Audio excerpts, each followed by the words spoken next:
परमेश्वर के धन्य नाम की महिमा हो।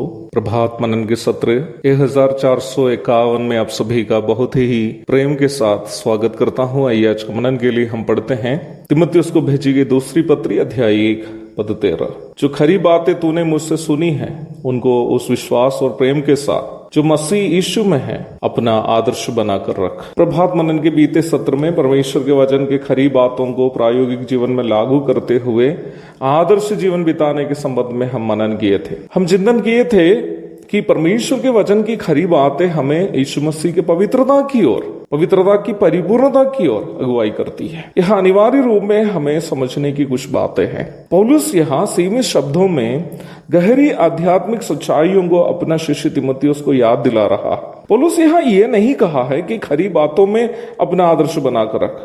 ऐसा यदि बोलते तो भी वो गलत नहीं होता, लेकिन पौलुस ऐसा यदि बोलता तो वो प्रस्ताव केवल अधूरा रह जाता, क्योंकि वचन को जीवन में लागू करते समय उसमें विश्वास और प्रेम का प्रभाव नहीं है, वो लागूकरण कभी भी सफल नहीं होगा। मेरे बचपन के समय बहुत सारे बाइबल कैंप, कन्वेंशन आदि में भाग लेने की सौभाग्यता मुझे मिलती थी। इन कैंप या कन्वेंशन में प्रभु के दासों से प्रभावशाली वचनों को सुनने के बाद मैं ये निर्णय लेता था कि अब केवल वचनानुसार का एक जीवन बिताऊंगा। 4-5 दिन या एक सप्ताह के कैंप के बाद घर में आते वक्त मेरे अंदर भी एक एहसास होती थी कि हाँ, मैं बहुत आत्मिक हो गया। रेडियो में समाचार सुनने के बाद यदि कोई फिल्मी गीत वगैरह आया तो दौड़कर जाकर रेडियो बंद कर देता था। क्या मैं जो वचन सुना था उसे प्रायोगिक जीवन में लागू करने का इस प्रकार मैं कठिन परिश्रम करता था, परंतु ये जोश या उत्साह की आयु एक सप्ताह से ज्यादा नहीं रहती थी।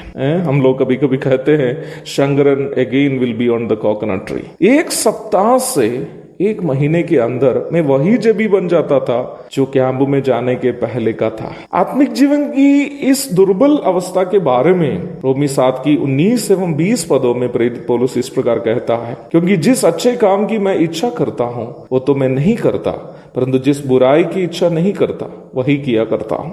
अतः यदि मैं वही करता हूं जिसकी इच्छा नहीं करता तो उसका करने वाला मैं न रहा, परंतु पाप जो मुझ में बसा हुआ है। वचन का ज्ञान हमें पाप से दूर होकर पवित्रता से जीने के लिए प्रेरित करता है, परंतु अवश्य याद रखनी है कि केवल वचन का ज्ञान पवित्र जीवन बिताने के लिए पर्याप्त नहीं है। यदि केवल वचन का ज्ञान लोगों को पवित्र जीवन बिताने में सफल बनाता तो जितने भी बाइबल पंडित हैं जो BTH, MDH, PhD आदि लिए हैं वे कभी पाप में नहीं फंसते। लेकिन आप जानते होंगे कि बाइबल के कई ज्ञानी लोग भी पाप में फंसते रहते हैं। इसलिए पौलुस यह तीमुथियुस से बता रहा है कि खरी बातों को विश्वास और प्रेम के साथ अपना आदर्श बनाकर रख। वचन में हमारा ज्ञान प्रायोगिक जीवन में सफल रूप में लागू करने के लिए विश्वास और प्रेम की अनिवार्यता है। विश्वास शब्द का अर्थ भरोसा है, न केवल उद्धार पाने के लिए बल्कि एक पवित्र जीवन बिताने के लिए भी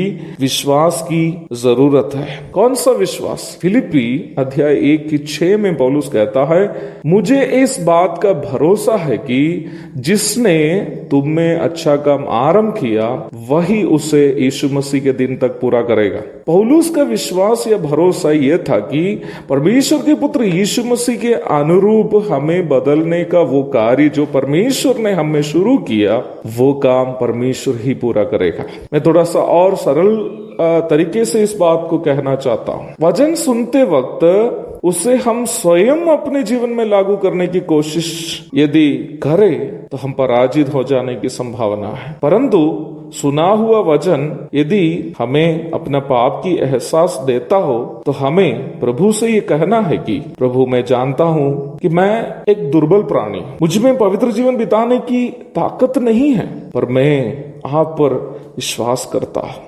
मैं जानता हूं मेरे विश्वास का कर्ता और सिद्ध करने वाला आप ही है। मुझे मालूम है कि जब मैं निर्बल हो जाता हूं तो आपका अनुग्रह मुझ में भर जाता है, ताकि मैं परमेश्वर के वचन की खरी बातों को अपने प्रायोगिक जीवन में लागू कर सकूं। अवश्य याद रखिए प्यारो, जब हम विश्वास के साथ प्रभु से मदद की गुहार लगाते हैं कि प्रभु मुझे पवित्र जीवन बिताने के लिए आपकी सामर्थ्य की जरूरत है, तब प्रभु हमारे लिए सामर्थ्य को उपलब्ध करा देता है। तब हम सफल रूप में परमेश्वर के वचन को अपने जीवन में लागू कर पाएंगे। एक और शुभ दिन की धन्य कामनाओं के साथ आज का मनन मैं यहाँ समाप्त करता हूँ। प्रभु आप सबको आशीष दे।